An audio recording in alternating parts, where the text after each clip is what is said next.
today's date in Myanmar or Burmese is 1365 year and Nador month, 4th of Nador month. And in terms of present era, it is December 2, 2003, Tuesday.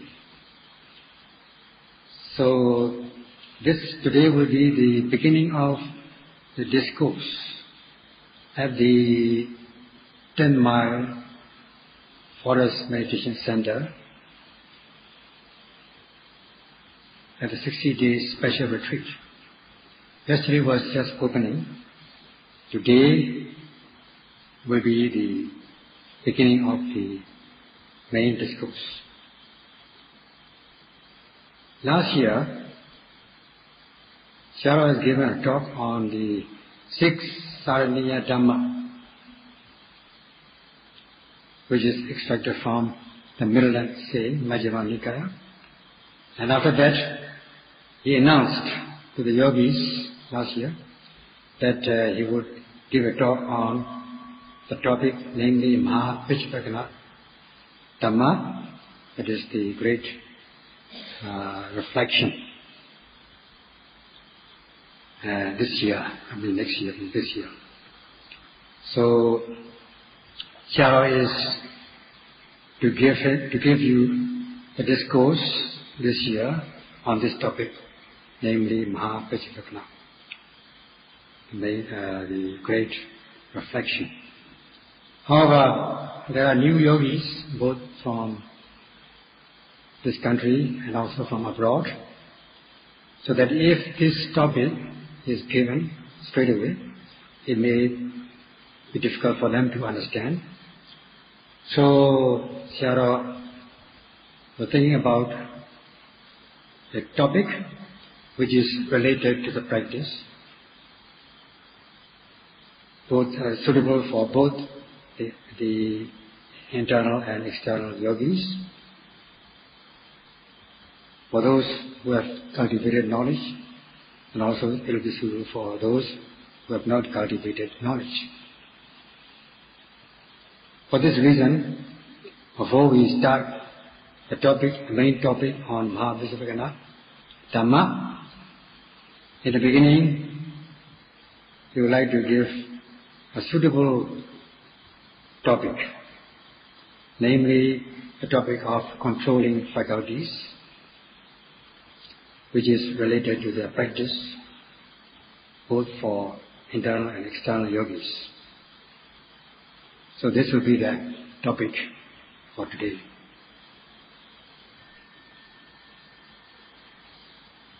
When you talk about this controlling faculties, it means the practice of self-restraint. In the world, because people cannot control themselves physically, verbally and mentally, they become very weak, they're weaklings. If one is a weakling, then what will happen? One will slip over or fall down even. All sorts of things can happen because one is not able to control oneself. So that one becomes very weak. So understanding this, if we cannot control ourselves, either family-wise, or group-wise, racial-wise, we should understand that this controlling or practice of restraint is very important. Especially to control oneself. One should have the power, build up one's power to control oneself. Otherwise, one will fail in one's effort. So, in a household also, if one can control one's household, one's family, or one's relatives, then one will be able to succeed in one's undertakings. Then we can go on to controlling the village or towns and country, and also to the extent of controlling the world. And to do that, one must be able to build the power, or the controlling power. So in society, one has to practice the restraint of one's faculties so that one will not make mistakes physically, verbally, and even mentally. So we need to build up this power of control to control these three faculties, namely physical, verbal, and mental faculties. Otherwise, we will fail in our undertakings. Rather than controlling others, it is more important and difficult to control oneself. Now, the practice of meditation is the practice of self-restraint, controlling oneself, building the controlling faculty of oneself.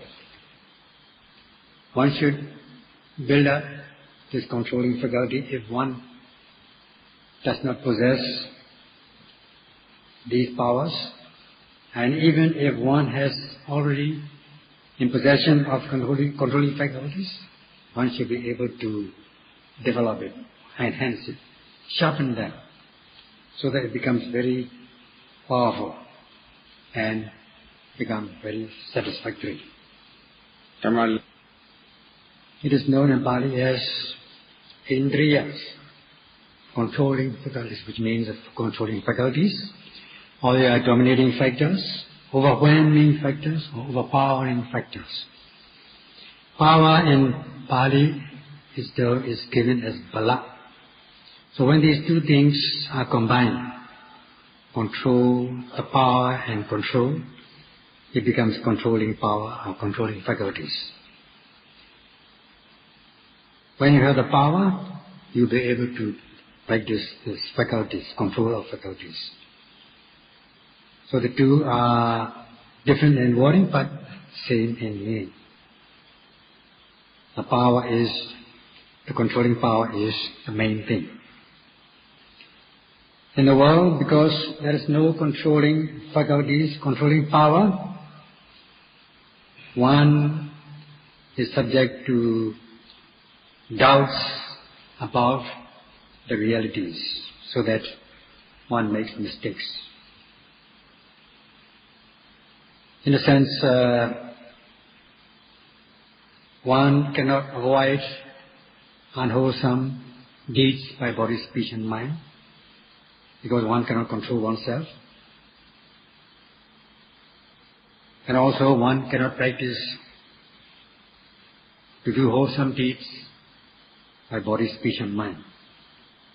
So that because of the lack of controlling self-control, one fails in one's undertakings or one's life. So because of the absence of mindfulness or pamada, that means heedlessness. Because one is not mindful, one becomes heedless. If one is mindful, then one is heedful. So that one cannot abstain from what should be abstained, nor one can practice what should be practiced. So there are these two things. One should be able to abstain from what should be abstained, that means unwholesome things, and one should not fail to practice or develop things which need to be practiced or developed, which are wholesome things. So that because of the absence of self-control, one fails in one's responsibilities or duties in the practice of abstention from what should be abstained and developing what should be developed. Because of the absence of mindfulness, because one is heedless, one is not able to concentrate one's mind.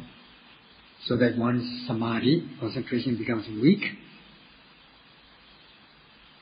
so that one cannot control oneself when one comes into contact or one is confronted with the objects, sense objects, so that one is easily shaken or moved by these sense objects when one comes into contact with these objects. Because of the absence of concentration, one is not able to control oneself, so that one is said to become violent, one is said to commit violent things by body, speech and mind. Because one is not control oneself, because of the lack of self-control, one is subject to delusion. That means not knowing the truth, that is the simple unknowing, and misconception or misunderstanding about the truth of the matter. These are the two things. In Pali it is known as avijja, ignorance. Not knowing the truth, that is one thing. And even if one knows wrongly, misconception. There are many such things in this world. So because of the absence of the self-control or controlling faculties, or even if one possesses these controlling faculties, one is weak in one's power of control. One cannot cultivate the controlling faculties. They are all in 5, namely the controlling faculty of faith, saddha, the controlling faculty of energy, viriya, and the controlling faculty of mindfulness, sati, the controlling faculty of samadhi, concentration, and the controlling faculty of panya, wisdom. So that one fails to practice the controlling faculty, to practice to develop these 5 controlling faculties. This means that one fails in one's self-control, self-restraint. One's self-restraint becomes very weak. If one is able to cultivate these controlling faculties, even in a small way, then one is bound to benefit in a small way. If one is able to cultivate these controlling faculties in much way or in many ways, then one will be able to succeed in many ways. And if only one is able to practice full control of one's faculties, then one is bound to achieve fully. So one should have the courage to abstain from unwholesome deeds. At the same time, one should possess courage to develop wholesome deeds. So to do that, we need sustained mindfulness, leading to sustained concentration. Then only one will be able to see things in their true nature, that is knowledge or wisdom. At that time, one will be able to cut down or weaken this ignorance known as avijja. It will go down and down.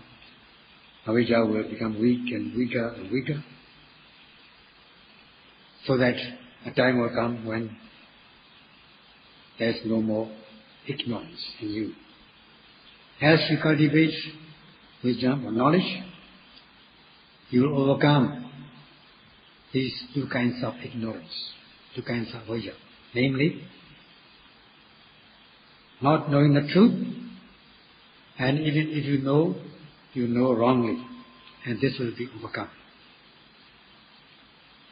Then you will have this power of reasoning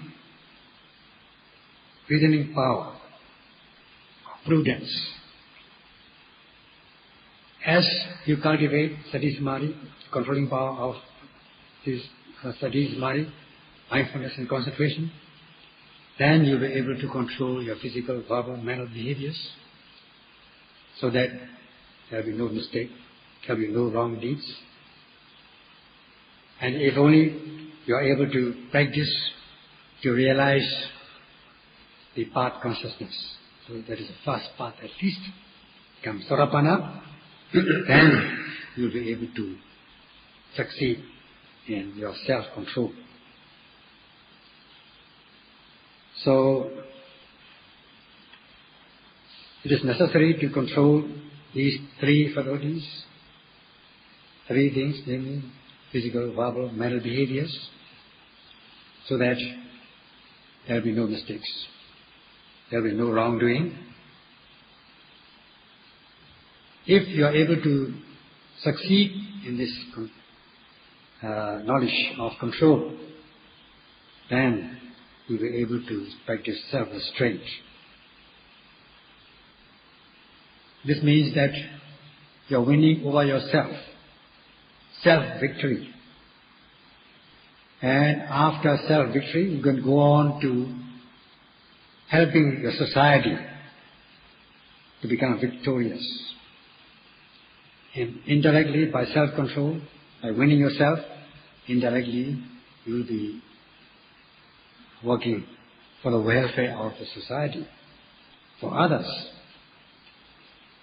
So that gradually you can extend your power, your scope to the controlling of the practice of the controlling of the world, so that the world, the whole people, the whole world will be able to practice this controlling faculties. In this way, from self-control, you can move on to the control of society. That is, society will be able to practice the self-controlling faculties. So that if there is no controlling faculty in the beginning, one will be able to come to possess. And if one's controlling power is weak, then one can strengthen this controlling power which is already present. So with this self-control, there will be no wrongdoing by body, speech and mind. And for this Satipatthana practice, the practice of mindfulness, gives guarantee. It is very crucial, very essential to practice Satipatthana in order to not to make mistakes, physically, verbally, mentally. Then only you will be able to walk the path of the Dhamma, or the Dhamma path. And for that, the practice of Satipatthana is crucial. Among these 5 controlling faculties, the first and most important one is the controlling faculty of faith, called Saddha. Faith in the presence of mind and body, faith in the body, or existence of mind and body, faith in the causal mode, the conditionality. Then once one sees or experiences the mind and body and their conditionality, there will be acceptance. You come to accept the truth of the matter. It becomes possible for you to come to acceptance. And also, there are associated mental states which can also be developed, such as seed or strong desire, called chanda, to abstain from unwholesome things and to develop wholesome things. One will demand oneself based on this faith. one will possess this strong zeal or desire. Then one will be led to become energetic, to possess energy known as virya, to have the courage to do what is good and the courage to abstain from what is not good. Once you have that courage of abstention from wrongdoing and developing good deeds, you'll be led to practice, to activate your mindfulness, leading to serenity or concentration of your mind, so that your mind becomes very strong, stable, powerful. There will be no delusion, because you know things in their true nature, for the basics. There will be clear-cut understanding, not unclear understanding, not delusion.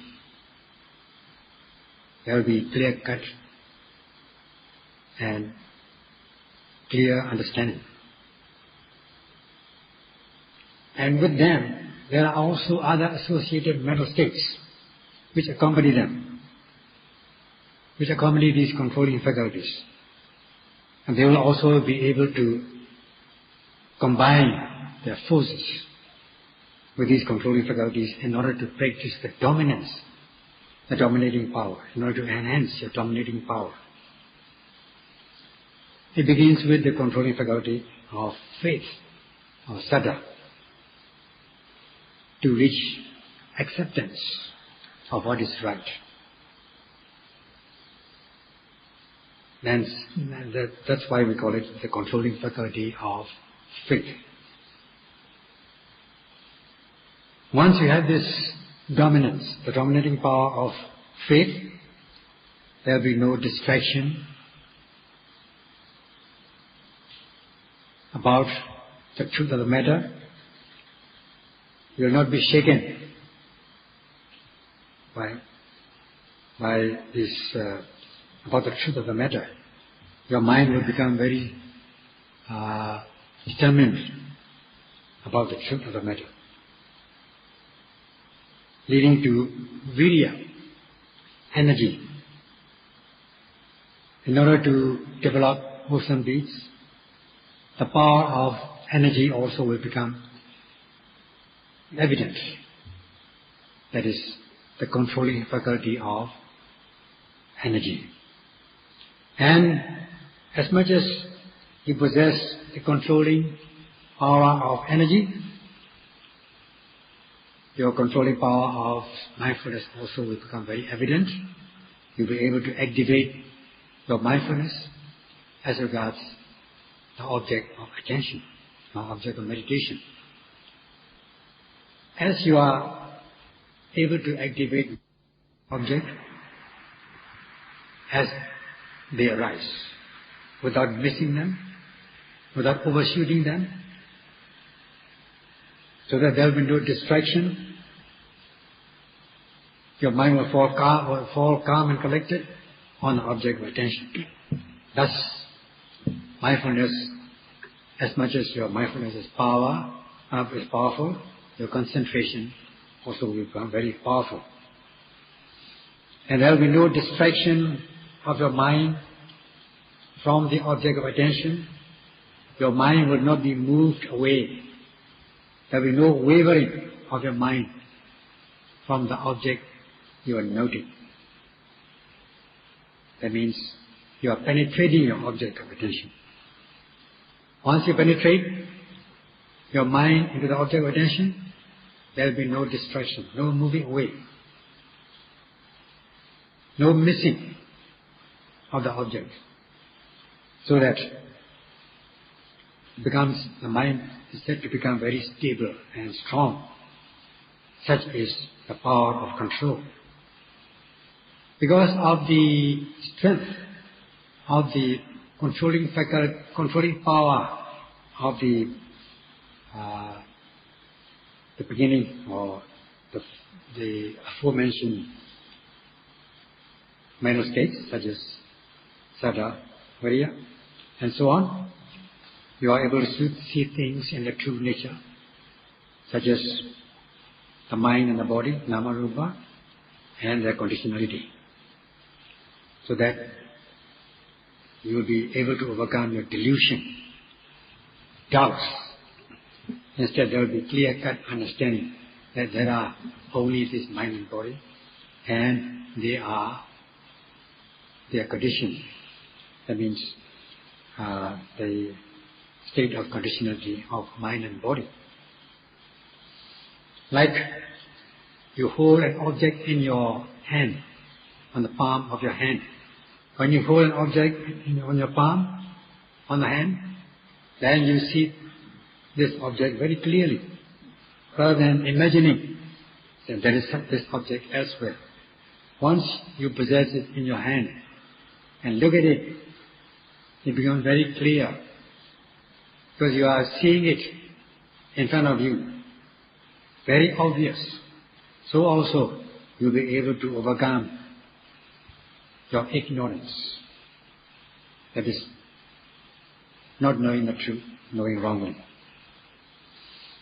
So that there will be calm and control, your mind will fall calm and control, calm and collected on an object without distraction.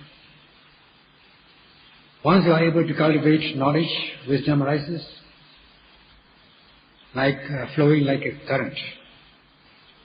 Then this will also lead again to strengthen your controlling faculty of faith that is going round. The end is meeting again the beginning. With the power of wisdom, panya, the power of saddha, faith and confidence also will become very strong again. There will be acceptance, and more acceptance as you are able to cultivate knowledge. The power of faith also will become stronger and stronger. That means you are able to control yourself. You come to a definite affirmation. As your power of control of faith is dominant at this stage,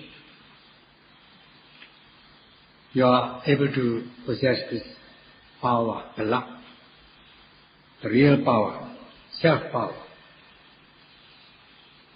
At this stage, there will be no doubts about the truth of the matter. Even if somebody comes and talks to you, that don't believe it, there's no such thing. You will say, oh, get away.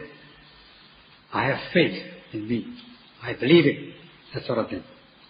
Such will be the strength of your power of faith. That we call bala, power. There will be no doubts about the truth of the matter. You will not accept wrong things. You are accepting right things. You are able to differentiate differentiate the right from wrong. So because of the realization of the truth, seeing the truth, basics,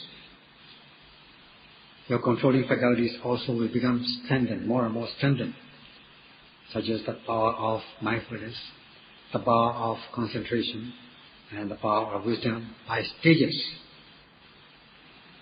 So self-control leading to the controlling faculties. This you will able to practice and verify by yourself in the course of your practice, that you are winning victory over yourself. This is self-victory. Out of these 5 controlling faculties, the first and most important one is the controlling faculty of faith, saddha. That is most important. That is the main thing. And that also is the faith in the objects which are worthy of faith, known as tadiya vatu. There are objects which are worthy of faith, and there are objects which are not worthy of faith. So you use your prudence, power of reason, to have faith in the objects worthy of faith. And out of many objects worthy of faith, Sayadaw, we should like to discuss the Sayadaw, the object worthy of faith as Dhamma, or Dhamma as the object, which is Dhamma as the object worthy of faith. Dhamma as Sayadaw. Now, when you talk about Dhamma, we have these things. The method of practice also is the Dhamma. And we undertake the practice according to the method, that also is Dhamma. So, Dhamma, we should understand that Dhamma uplifts the Dhamma practicer or practitioner. The Dhamma sustains, helps, safeguards the Dhamma practitioner or Dhamma practicer. So first of all, we have the method of practice of the Dhamma. Then the actual practice, undertaking the practice, what you are all doing. That also is Dhamma. And then you gain the benefit out of the practice. That also is Dhamma. And after you have gained that result of the practice, you make use of it. You apply it as you need, whenever you need to apply it. That also is Dhamma. So we have these things: method, the practice, the benefit, and the application. So first of all, the method is how to undertake the practice. What are the benefits if we undertake that practice? That also can be reasoned out. How the Dhamma is beneficial. What are the advantages of the practice of the Dhamma? You come to know it yourself by reading or studying or listening to the talks. In this way, you awaken your faith, Sada. Sada, which has been sleeping, which has been lying dormant in the beginning, is shaken up, is awakened with this knowledge of the practice, knowledge of the method. So understanding this, the power of the Dhamma, that, this is reasonable, this should be correct, this is possible. So you come to acceptance. That is Dhamma as Sayadaw, Dhamma as the object of faith. That such a thing is possible. You come to accept. You come to acceptance. That is Sada. Without this, you cannot enter into the domain, into the realm of the practice of Dhamma. Even if you enter the domain of the realm of the practice of Dhamma without this faith, it will be of no use. So we say that the first and foremost one, namely the controlling faculty of faith, Sada, is in the main or most important. So in order to develop this faith, one needs to reveal or explain the quality of the Dhamma, so that yogis will be successful as they come into the realm of the practice of the Dhamma. So we need to awaken this faith which has been dormant, lying dormant, so that one comes to understand the power of the Dhamma. That so that one comes to acceptance. One once comes to understand the quality of the Dhamma, at least theoretically, then you can come to acceptance that such a thing is possible, such a thing is reasonable, so that at this stage your Saddha, faith and confidence, is said to be awakened. Once you awaken this Saddha, you can develop it further with the practice of Satipatthana. Then you'll be able to cultivate knowledge which will again go round in the cycle, which will again lead to the development of saddha, faith and confidence, which will become more and more powerful. And we need to understand this, how to awaken this dormant saddha.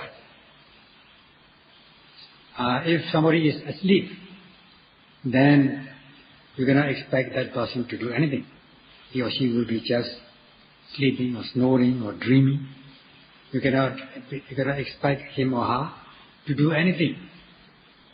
So we need to awaken that person to start up and do the sitting or whatever. So we need to awaken this saddhya vutu, that is Dhamma as the object of faith. So that there will be faith, one will be able to instill faith in the object of faith, so that there will be acceptance. And that's why it is very important to first talk about this saddha, faith and confidence, how to awaken it. Then only you'll be able to succeed in your practice, which will be explained tomorrow. That's all for today.